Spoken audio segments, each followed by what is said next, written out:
Hello, everyone. Welcome to my Videocast, which is a new experiment that I started today. And I thought it would be good to talk to my friend and guide, Munish Jauhar, who is the founder and CEO of Graycell Technologies.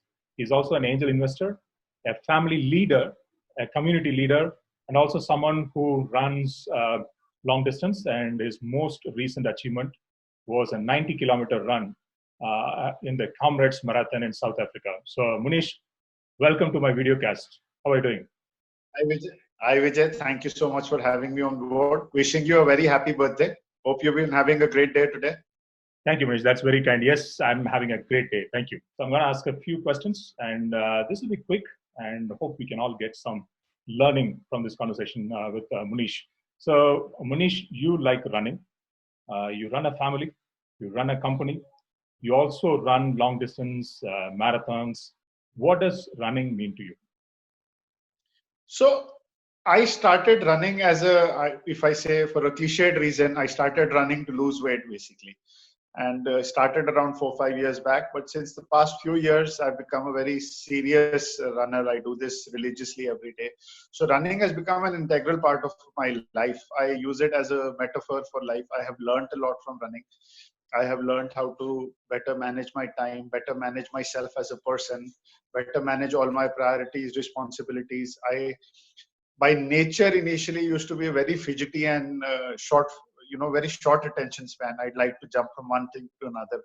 Running long distance has really taught me the virtue of patience, focus, to finish what you're doing and then move on to the other task at hand rather than simply jumping from one thing to the other.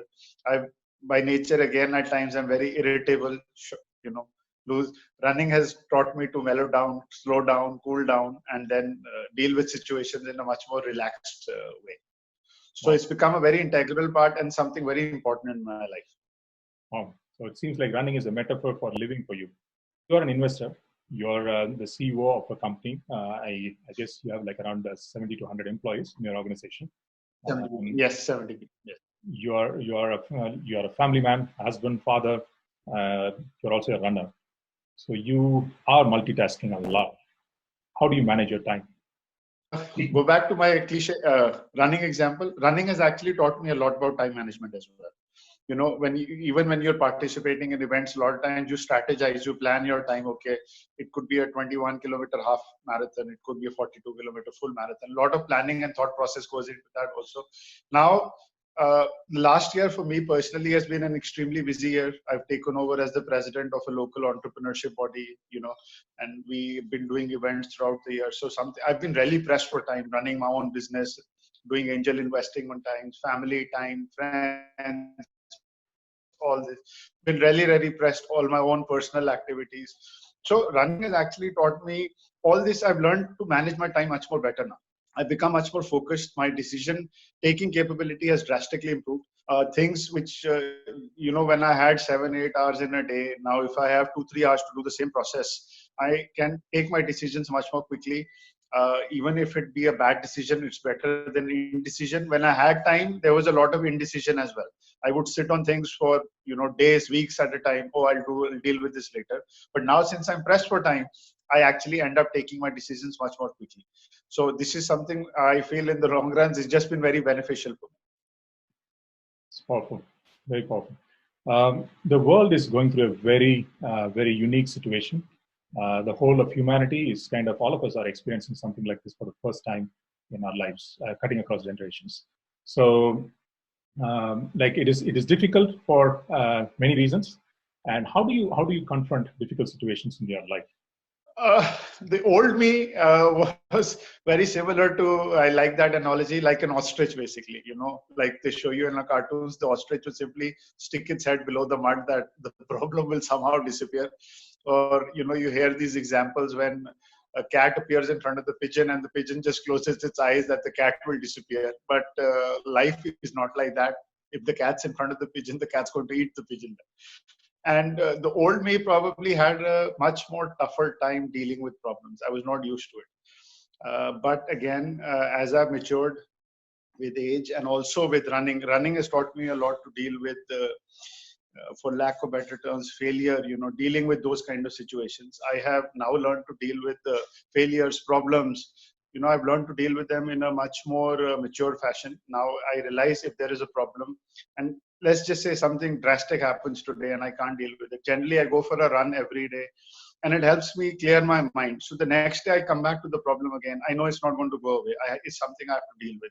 So I sit down and kind of see if it's a large problem, how do I break it into smaller chunks and then deal with each mini problem one step at a time. And if I have multiple problems also, I've learned how to prioritize them. Everything can't be, priority one. So you have to learn to actually prioritize your things and deal with the issue. The issue is not going to disappear. It has to be dealt with. The current situation we all are in, even our global, let's say, leaders have to take very hard decisions. But again, like I said before, taking a hard decision or a wrong decision is better than no decision. So indecision. So for me, it's personally worked very well. I have now learned to kind of deal with tougher situations. I feel I'm much more stronger and resilient as well, and I can solve problems better. Wow, that's powerful. Here is a teacher: be decisive, take a decision, and make it right. That seems to be quite powerful. And what does failure and success mean to you? Because many people are worried about what will happen. There's a lot of uncertainty. Whether they will lose their jobs, whether they will even businesses, whether they'll get clients. All kinds of uncertainty is happening right now. How do you define failure and success for yourself? Younger me measured success by a very simple and I'm sorry to say a bad barometer, but I would measure success with money and power, so to speak. But as time has passed, I realized this is not the correct barometer for me personally. As I became more involved with my local surroundings, my ecosystem, I started interacting more with people. I realized maybe money is just absolutely not the correct barometer to be judged by. Or for me, it started becoming a larger question of what is my legacy? What is it that I'm kind of giving back to the ecosystem at large, where I live, the people I work with, the people I deal with? What is it that I've done? What is the benefit that I brought to their life? How I help them? And so that's become much more important to me. So now I look at success more as like my legacy, basically. What is it that I've kind of given back to the system at large? When it comes to failure, India, while growing up, as you would also be aware, failure was frowned upon. But personally, again, I have a very different viewpoint since I work so much with entrepreneurs and startups. Failure is a very common occurrence in these kind of businesses, and for every 100 businesses that start, eventually 90 will fail, and that's a part and parcel of life. And I feel failure itself is a very good teacher. So nowadays, even if I'm looking at a deal, for example, and if I see an entrepreneur who's already been into previous businesses which folded and he's coming back for a third time, that gives me a sense of that this guy is now much more stable, understands the game, understands failure, and he can deal with it. So failure, I feel, is a very powerful teacher. In fact, I feel failure should be taught as a course in MBA classes, that, how do you deal with failure and what failure teaches you? Something very, very important. We have now started talking about it much more openly. It was something which was hidden behind the curtain or swept below the rug before. But now, even in our ecosystem, we talk about failure. And I feel failure is something which is very, very important. Very powerful. Failure is a powerful teacher. Success is all about giving back and contributing. That will then give a legacy for you. Very powerful lessons. You keep running. You've been running for a long time. When I say running, it's not just your marathon running. You run your family. You run your company. Do you find time to pause and breathe and relax? Yes. So as things became much more hectic, I generally try. The lockdown is giving me much more time with the family, but we still continue. I try and establish a daily routine from home.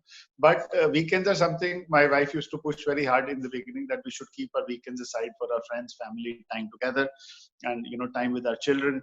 And so weekends is still something that I try and make time. As in, I try and make sure all my engagements, be it personal, professional, are taken care of during weekdays itself, and not during the weekend.